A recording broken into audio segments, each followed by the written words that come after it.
ಊಟಕ್ಕೂ ಗತಿ ಇಲ್ಲ, ಏನೇನೋ ಮಾಡ್ಕೊಂಡು ಕೂತಿದ್ದೀನಿ. ನಾನು ಕೆಲಸ ಮುಗಿಸಿ ಕೊಡೋರು ಕೊಟ್ಬಿಟ್ಟು ನಿಮ್ಗೊಂದಷ್ಟು ಉಳಿಸ್ಬಿಟ್ಟು ನಿಮಗೆ ಮಗಳು ದುಡ್ಡು ಕೊಟ್ಬಿಟ್ಟು ಅವತ್ತು ನೈಟೇ ಸಾಯ್ಬೇಕು ಅಂತ ನನ್ನ ಆಸೆ. ಕೇಳಿಸ್ಕೋಬೇಕು ಒಂದೇ ಒಂದು ಪಾಯಿಂಟ್. ನೀವು ಬಂದ್ರಿ, ನಿಮ್ದು ಪಾಯಿಂಟ್ಸ್ ಎಲ್ಲ ನೀವು ಕ್ಲಿಯರ್ ಆಗಿ ಹೇಳ್ತಿದ್ರಿ. ನಾನು ನಿಮ್ಗೆ ನಾಳೆ ಒಂದು ಮೆಸೇಜ್ ಕಳಿಸ್ತೀನಿ ನೋಡಿ. ₹1 ಸಾಯ್ತಾ ಇದ್ದೀನಿ. ಹಲೋ, ಹಾ ಹೇಳಿ. ಫೋನ್ ಮಾಡಿದಿರಿ ನಾನು ನಿಮ್ಗೆ ಬೆಳಗ್ಗೆಯಿಂದನು. ಓಕೆ, ಅದಕ್ಕೆ ಏನ್ ಮಾಡ್ಲಿ? ಏನ್ ಮಾಡ್ಲಿ ಅಂದ್ರೆ ಮಗಳು ಮಾತಾಡ್ಸಿ ಅಂತ ತಾನೆ ನಾನು ಹೇಳ್ದೆ. ನಾನು ದುಡ್ಡು ಕೇಳಕ್ ಫೋನ್ ಮಾಡಿದ್ನ, ಏನ್ ಮಾಡಕ್ ಫೋನ್ ಮಾಡಿದೆ? ಓಕೆ, ಈಗ ಹೇಳ್ತೀನಿ. ಒಂದ್ ನಿಮಿಷ. ನನಗಿರೋ ಒತ್ತಡ ನಿಮ್ಗೆ ಕಲ್ಪನೆ ಇಲ್ಲ ಅಂತ ನಾನು ಅವತ್ತೇ ಹೇಳಿದ್ದೀನಿ. ಈಗ ಕೇಳಿಸ್ಕೊಡಿ. ಪಾಯಿಂಟ್ ನಂಬರ್ 1, ಜೊತೆಲೆ ಇರುವಂತಾಗಿ ನನ್ನ ಕೈಯಲ್ಲಿದ್ದೆ, ಜೊತೆಲೆ ಇದ್ರಿ, ಆಯ್ತಾ? ಆಮೇಲೆ ಮನೆ ಅದು ಮನೆಗೂ ಬಂದಾಯ್ತು. ಅವನ್ ಹತ್ತ ಅಂದ್ಬಿಟ್ಟು ಹೊರಟ್ರಿ. ನೀವು ಡಿಸ್ಟೆನ್ಸ್ ನೀವೆಲ್ಲ ಮಾತಾಡ್ತೀನಿ, ಕೂಲಿ ತರ ಸಾಯ್ತಾ ಇದ್ದೀನಿ ಅಲ್ವಾ?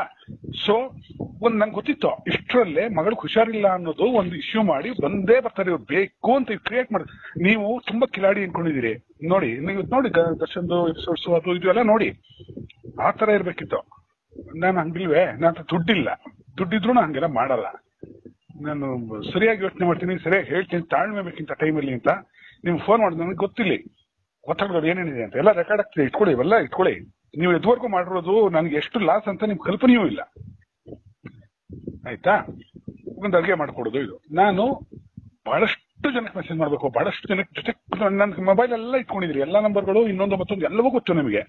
ನಾನು ಏನು ದರಿದ್ರಕ್ಕೆ ಹೋಗ್ತಾನೆ ಇಲ್ಲ, ಅದು ಗೊತ್ತು.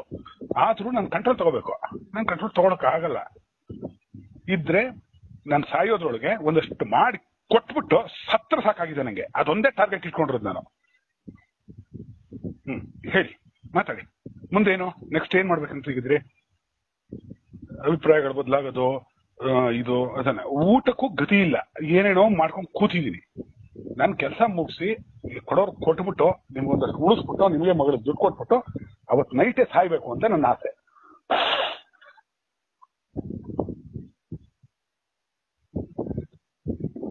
ಹಲೋ, ಇದ್ದೀರಾ? ಅಲ್ಲಲ್ಲ, ಇದು ಗೊತ್ತಿದ್ರೆ ನೀವೆಲ್ಲ ಟೆಕ್ನಿಕ್ ಬಳಸಲ್ಲ. ಗೊತ್ತಿದ್ರು ನನ್ನ ಕಂಟ್ರೋಲ್ ತಗೊಂಡು ನಿಮ್ದು ಏನೋ ತರಲಿದೆ, ನೀನ್ ನಡೆಸಿದೆ, ಅಡಿಗೆ ಮಾಡ್ಕೊಟ್ಟು ಎಷ್ಟು ವರ್ಷಗಳಾಗೋಯ್ತು ಒಂದೊಂದೇ.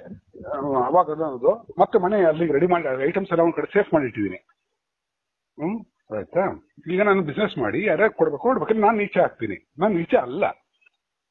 ಹೋಗು ಅಂದ್ರಿ, ಬಂದೆ, ಹುಷಾರಿಲ್ಲ, ನೀನ್ ಹೋಗಿ ನೀನ್ ಸುಧಾರ್ಕೊಂಬ ಅಂತ ಬಂದ್ಮೇಲೆ ಸತ್ಯತೆ ಬರ್ತಿದ್ಯಾ? ನೀವೇ ಸರಿ. ಅಯ್ಯೋ, ಇದನ್ನ ಕೇಳಿಸ್ಕೊಳ್ರಿ. ಮಾತಾಡ್ಕೊಡ್ದು. ಈಗ ನಾನು ಬದಲಿದ್ದೀನಿ. ಕೇಳಿಸ್ಕೋಬೇಕು ಒಂದೇ ಒಂದು ಪಾಯಿಂಟ್. ನೀವು ಬಂದ್ರಿ, ನಿಮ್ದು ಪಾಯಿಂಟ್ಸ್ ಎಲ್ಲ ನೀವು ಕ್ಲಿಯರ್ ಆಗಿ ಹೇಳ್ತಿದ್ರಿ. ನಾನು ನಿಮ್ಗೆ ನಾಳೆ ಒಂದು ಮೆಸೇಜ್ ಕಳಿಸ್ತೀನಿ ನೋಡಿ. ನನಗೆ ಅದಕ್ಕೆ ಟೈಮ್ ಇರ್ಲಿಲ್ಲ. ನಂಗೆ ಬೇಕು ಬೇಡದ್ದು. ನಿಮ್ಗೆ ಏನೋ ಒಂದು ಸ್ಮಾರ್ಟ್ ಬಿಟ್ ಸಾಯ್ಬೇಕು ಅಂತಾನೆ. ನೀವೇನು ತಪ್ಪು ಮಾಡ್ತಿಲ್ಲ, ನಾನ್ ತಪ್ಪು ಮಾಡಿ ನಾನ್ ನಿಮ್ಮನ್ ಮೇಲೆ ಹುಟ್ಟಾಕೊಂಡು ಹೇಳ್ತಿದೀನಿ. ಮಾಡ್ತಿದ್ದೀರಾ? ಇವಾಗ ಈ ಮಗುನ್ ಇಟ್ಕೊಂಡು ನೆಪ ಮಾಡ್ಕೊಂಡು ಹೇಳ್ತಿದೀನಿ ಅಂತಾನ? ಅಷ್ಟೇ ಅಲ್ಲ, ಅದು ಸ್ಕೀಮ್. ನಿಮ್ಗೆ ಒಂದ್ ಕಡೆ ಇರಕ್ಕಾಗಲ್ಲ, ಅಲ್ಲಿರ್ಬೇಕು, ಇಲ್ಲಿರ್ಬೇಕು. ಇದು ರೂಮ್ಗಳು ಮಾಡ್ಕೊಂಡು ಹೋಟೆಲ್ ರೂಮ್ ಅಲ್ಲಿ ಯಾವ ಹುಡುಗಿಗೆ ಅಷ್ಟೊತ್ತು ಮಾಡ್ಬೇಕು, ಯಾವ ಹುಡುಗನ್ ಕರ್ಕೋಬೇಕು, ಯಾರ ಜೊತೆ ಏನ್ ಮಾಡ್ಕೋಬೇಕು ಅಂತ ನನ್ಗೆ ಪ್ಲಾನ್ಗಳು. ಓಕೆ, ಇಲ್ಲ ತಪ್ಪು, ಮತ್ತೆ ತಪ್ಪು. ನಾನು ಆತರ ಹೇಳ್ತಿಲ್ಲ, ನಾನು ಹೇಳ್ತಿರೋದೇ ಬೇರೆ. ನಿಮ್ಗೆ ಅದು ನಾಳೆ ಮೆಸೇಜ್ ಕಳಿಸ್ತೀನಿ. ಇರಕ್ಕಾಗಲ್ಲ ಅಂದ್ರೆ ಇನ್ನೇನು ಅರ್ಥ? ಅದು ನಾನು ನಾಳೆ ಮೆಸೇಜ್ ಅಲ್ಲಿ ಕಳಿಸ್ತೀನಿ. ನನ್ ಬಿ ಪಿ ರೈಸ್ ಮಾಡಿಸ್ಬೇಡಿ. ನಂಗೆ ತುಂಬಾ ಸುಸ್ತಲ್ಲಿದ್ದೀನಿ. ಬದುಕಕ್ಕೂ ಆಗದೆ ಸಾಯಕ್ಕೂ ಆಗದೆ ಹಿಂಗಿದ್ದೀನಿ, ಈ ತರ ಇದ್ದೀನಿ, ಆಯ್ತಾ? ಹೇಳಿದ್ದೀನಿ ಈ ಟೈಮಲ್ಲಿ ಬಿಸ್ನೆಸ್ ಆಗೋವರೆಗೂ ತಾಳ್ಮೆಯಿಂದ ಇರ್ಬೇಕು ಅಂತ ಹೇಳಿದೀನಿ. ₹1 ಸಾಯ್ತಾ ಇದ್ದೀನಿ. ಹೀಗಿದೆ ನನ್ನ ಪರಿಸ್ಥಿತಿ. ಇದು ಮಧ್ಯಾಹ್ನ ಇಷ್ಟೆಲ್ಲ ಮೂರ್ ಕೆಸ್ಕೊಂಡ್ರೆ ಕೆಲಸ ಮಾಡಕ್ಕಾಗಲ್ಲ. ಆಯ್ತು, ಏನೋ ಮಾಡಿ ಮಾತಾಡಿದೀನಿ. ಅದಕ್ಕೆ ಹೊರಗೆ ಬಂದಿದ್ದು ನಾನು. ತೊಂದರೆ ಕೊಡ್ಬಾರ್ದು, ಜಗಳನೂ ಮಾಡ್ದಂಗ್ ಬಂದಿದ್ದು ಇದಕ್ಕೆ. ಅದಕ್ಕೆ ಆಯ್ತು, ಸಂತೋಷ. ನಾಳೆ ಒಂದು ಡೀಟೇಲ್ ಮೆಸೇಜ್ ಕಳಿಸ್ತಾ ಇದ್ದೀನಿ, ನೋಡ್ಬೇಕು ದಯವಿಟ್ಟು. ಎಷ್ಟೊತ್ತಿ ಅಂತಲ್ಲ, ನಿಮ್ಗೆ ನೀವು ಓದ್ಬೇಕು. ನೀವ್ ಅದನ್ನು ಓದಿ, ನಿಮ್ಮದೆಲ್ಲ ನೀವು ಓದ್ಬೇಕ್ರಿ. ನೀವು ಓದ್ ತಿಳ್ಕೋಬೇಕು ಏನ್ ಕಷ್ಟಗಳಿದೆ ಅಂತ. ಗಂಡ ಕಷ್ಟದಲ್ಲಿದ್ದಾಗ ನನ್ನ ಜವಾಬ್ದಾರಿಗಳೇನು ಅಂತ ತಿಳ್ಕೋಬೇಕು. ನಾನೊಂದು ಲೆಟರ್ ಬರೆಯೋದು ಅಂತ ಬರದೇ ಬರ್ತೀನಿ, ಕಳಿಸ್ತೀನಿ ನೋಡಿ. ಮೈರೋ ಶೇಕ್ ಶುರು ಆಗೋಯ್ತು. ಹೇಳಿ, ಒಳ್ಳೇದಮ್ಮ, ಮಾಡ್ತೀನಿ ಬಿಡಿ ನಾಳೆ. ಹೇಳಿ. ನನ್ ಜೊತೆ ಸಂಸಾರ ಮಾಡಕ್ಕಾಗಲ್ವಾ, ಬೇಡ ಬಿಟ್ಟಾಕ್ಬಿಡಿ. ನಾನು ಅದನ್ನೇ ಗೂಪಗೂ ಹೇಳಿದೆ ನೋಡ್ರಿ, ನನ್ಗೆ ಆಯ್ತು ನಮ್ಮಿಬ್ರದ್ದು ಮಧ್ಯೆ ಅವ್ರಿಗೆ ಬೇಡ ಅನ್ನೋದು ಗೊತ್ತಾಗ್ಬಿಟ್ಟಿದೆ ನನ್ಗೆ. ಅವ್ರಿಗೆ ನನ್ನ ನೋಡಿದ್ರು ಆಗಲ್ಲ ಅನ್ನೋದು ಗೊತ್ತಾಗ್ಬಿಟ್ಟಿದೆ.